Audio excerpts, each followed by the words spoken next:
Hello everyone, আমি অনির্বাণ। আমাদের চ্যানেলে আপনাদের সকলকে স্বাগত। এই ভিডিওতে আমি কথা বলতে চলেছি রজনীকান্তের ভেট্টায়ান ছবিটার ব্যাপারে। তো চলুন ভিডিওটি শুরু করা যাক।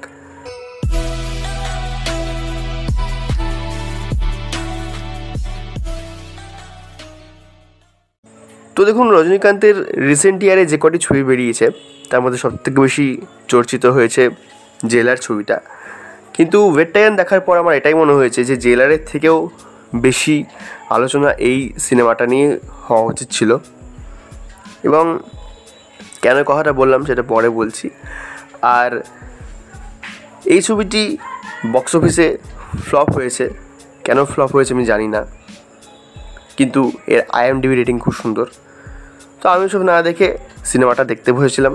এবং সিনেমাটার গল্প হচ্ছে যে রজনীকান্ত একজন এনকাউন্টার স্পেশালিস্ট, যেটা আপনারা হয়তো ট্রেলার দেখে বুঝে গিয়েছিলেন।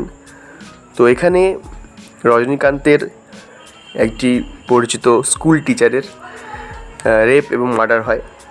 তো কে করেছে, কেন করেছে এবং তাকে কীভাবে রজনীকান্ত এবং তার টিম খুঁজে বের করেন, এটা নিয়েই সিনেমার গল্প। তো আমি যদি এক লাইনে সিনেমাটাকে রিভিউ করি তাহলে বলবো যে ভেট্টায়ান হচ্ছে একটা মাস্ট ওয়াচ ফিল্ম। মানে রজনীকান্তের ম্যাজিক আর টিজে গ্যানাভেলের স্ক্রিন প্লে সব মিলিয়ে সিনেমাটা আপনাকে বেশ ভালোই লাগবে। এবার এর কিছু পজিটিভ দিক রয়েছে এবং একটা দুটো নেগেটিভ দিকও রয়েছে। এই সিনেমার প্রথম পজিটিভ দিক হচ্ছে এর গল্পটা। মানে যেভাবে ফাস্ট পেসড স্ক্রিন প্লেতে গল্পটা যায়, তাতে 2 ঘন্টা 40 মিনিটের যে এত বড় ছবি আপনার মনেই হবে না যে কখন শেষ হয়ে যাবে।